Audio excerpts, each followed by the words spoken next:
दोस्तों नमस्कार।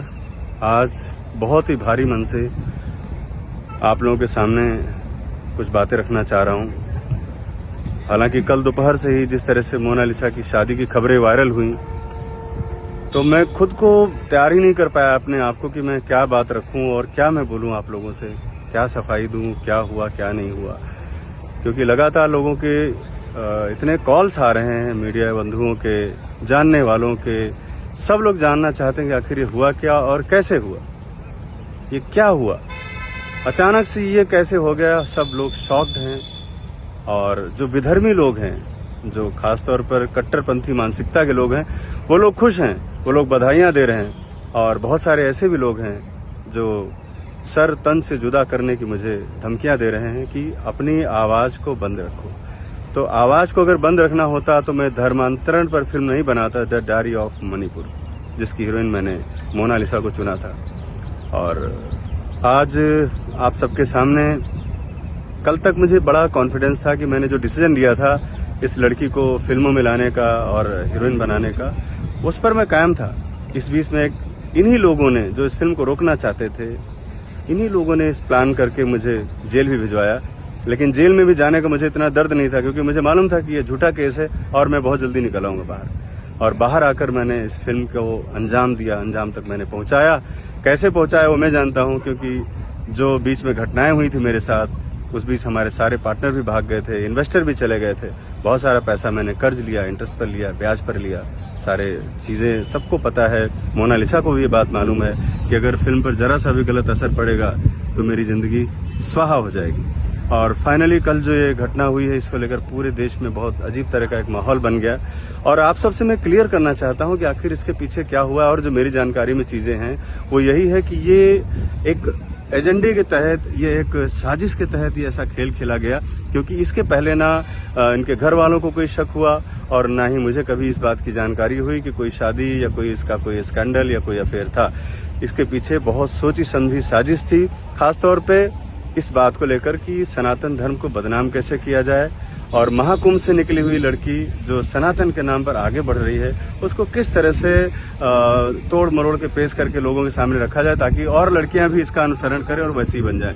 तो इस एजेंडे के तहत जो काम किया गया है, मेरे हिसाब से देखने में मुझे यही लग रहा है कि एक प्लान था पूरी तरह से, जो बहुत गुप्त तरीके से चलाया गया। और लड़की बड़ी इनोसेंट थी, जो कि उसको कुछ दुनियादारी के बारे में पता नहीं, तो उसको नहीं मालूम था कि आखिर वो जो लोग इसके साथ जुड़े हैं, जो उसको प्यार कर रहे हैं या जो उसको बोल रहे हैं कि हम इससे प्यार करते हैं, वो असल में उनका मकसद क्या है। असल मकसद था महाकुंभ की विफलता और सनोज मिश्रा की फिल्म को बंद करना।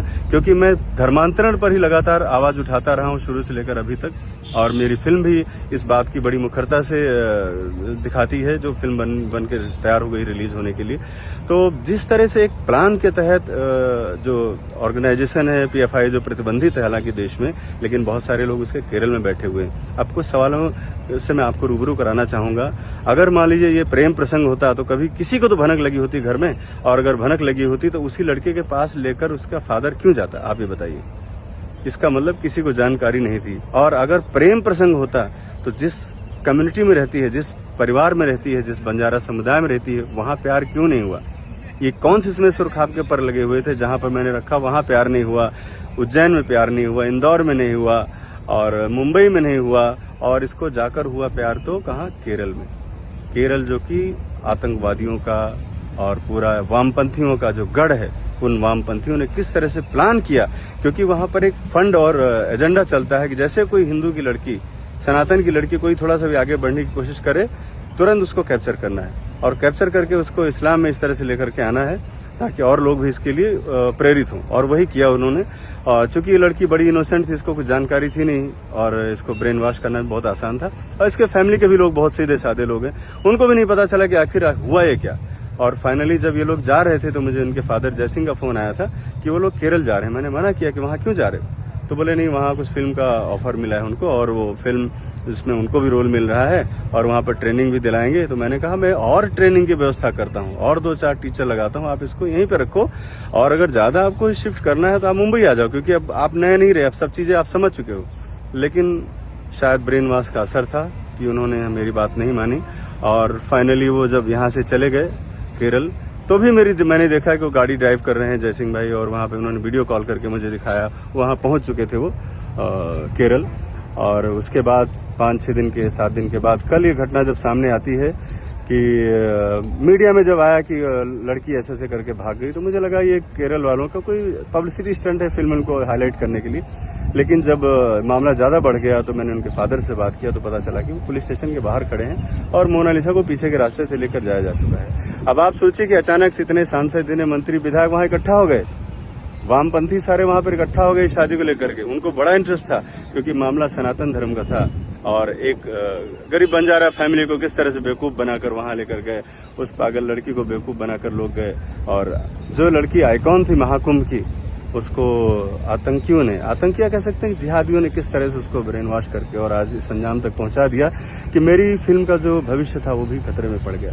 खतरे में इसलिए भी पड़ गया क्योंकि नेगेटिविटी बहुत हो गई, उस बात को लेकर के नेगेटिविटी बहुत हो गई।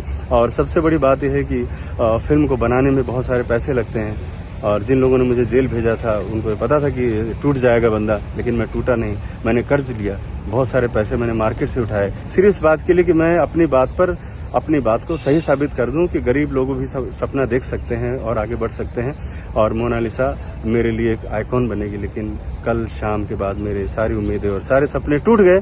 और उसके साथ साथ ये भी एहसास हुआ कि जो डिसीजन मैंने 1.5 साल पहले लिया था और बहुत सारे लोग मुझे मना कर रहे थे, वाकई में बहुत गलत था। मुझे ऐसा डिसीजन नहीं लेना चाहिए था। और इस बीच में जो चीजें हुई, मुझे हर एक चीज से अलग रखा गया। कभी कोई बात की चर्चा नहीं होती थी, साउथ की फिल्म कर रहे हैं, कहाँ की फिल्म कर रहे हैं, लोग मुझे बताने से डरते थे। और मैं भी इस बात से सोचता था कि कहीं ऐसा ना हो कि मैं अपनी बातें रखूं तो बंजारा समुदाय ये सोचे कि ये सिर्फ अपना ही स्वार्थ चाहते हैं, लड़की को आगे बढ़ने नहीं देना चाहते, इसलिए छोटे मोटे एल्बम, ये सारी चीजें भी मैं बोलता था हाँ ठीक है कर लो, क्योंकि उनको बोलते थे हमें पैसा मिल रहा है। मैंने कहा ठीक है भाई करो जाकर, हम खाली अपने तक बांध कर नहीं रखेंगे। लेकिन हाँ इतना जरूर था कि जब मैं उसको लेकर आया था वहां से, तब कोई नहीं आया था उसकी मदद करने के लिए, जब भाग कर वो घर चली गई थी, और उसके बाद वो खत्म भी हो जाती। मैं ही लेकर आया, मैंने इतना परिश्रम किया, अपनी जिंदगी दांव पे लगा दी, और आज इस स्टेज में पहुंच गया हूं कि मैं इस मोड़ पर हूं कि मुझे ये समझ में नहीं आ रहा है कि मेरा हश्र क्या होगा, क्योंकि मेरे ऊपर कर्ज बहुत है। और ये कर्ज कहीं मुझे राजपाल यादव ने बना दे। राजपाल भाई को तो लोगों ने मदद कर दी, लेकिन मुझे मदद नहीं करेंगे क्योंकि मैं राइट विंगर हूँ, मैं लेफ्टिस्ट नहीं हूँ, मैं फिल्म इंडस्ट्री के साथ नहीं चलता। मेरी अपनी आइडियोलॉजी है, मैं राष्ट्रवादी हूँ, मैं अपने तरीके की फिल्में बनाता हूँ, मैं सच दिखाता हूँ, वो सच जो लोग पसंद नहीं करते। और यही था कि ये धर्मांतरण पर आधारित फिल्म को रोकने की 2 बार कोशिश की गई। पहली बार मुझे जेल भेजा गया, और दूसरी बार ये हादसा जो आपके सामने है, ये हादसा है, और ये पूरी तरह से विशुद्ध रूप से एक लव जिहाद है जो आप लोगों के सामने है। इसकी हजारों फॉलोवर लड़कियां जो हैं मोनालिसा की, उनके दिमाग पर यह बात का असर जाए कि मुस्लिम पे भी शादी की जा सकती है, इसी बात को लेकर जो ऑर्गेनाइजेशन है उन लोगों ने इस तरह से प्लान करके इस लड़की को, जिसको समझ नहीं थी धर्म के बारे में, व्यवस्था के बारे में, और एक किस तरह से लोग फंसाते हैं उसको नहीं कुछ पता था, और ये फंस गई। और देखा जाए अब तो भगवान, मैं तो ये नहीं कहना चाहूँगा कि, लेकिन मेरे अपने डिसीजन पे बहुत गलत हूँ। और आज इस बात का मुझे एहसास होता है कि मैंने इतनी सारी परिश्रम और मेहनत की किसी गरीब को उठाने के लिए, आगे से कभी नहीं करूँगा। अब मैं जब भी काम करूँगा सेलिब्रिटी के साथ काम करूँगा, किसी गरीब को या किसी इस तरह इनएजुकेटेड लोगों को लाकर अपनी फजीहत कराना, अपनी ज़िंदगी बर्बाद करना अब नहीं चाहूँगा। बस ये है कि जो कर्ज है मेरे ऊपर 10 करोड़ रुपए का, जो मैंने ब्याज पर भी बहुत सारा पैसा ले रखा है, उसको लेकर मैं बहुत चिंतित हूँ, क्योंकि मेरी फिल्म का भविष्य अधर में लटक गया है, और आगे आने वाले समय में क्या होगा मुझे खुद नहीं पता है। लेकिन देश और दुनिया देख रही है कि लड़का रहने वाला है उत्तर प्रदेश का, और उसको ऑफर किया जाता है साउथ की फिल्म, जो हिंदी भी नहीं बोल सकती है, उसको साउथ की फिल्म के लिए लिए जा रहे हैं लोग। मैं उसके फादर को समझा रहा था कि भाई साउथ की फिल्म जब हिंदी ही नहीं सीख पाई वहां के, बोले नहीं वो लोग करा लेंगे।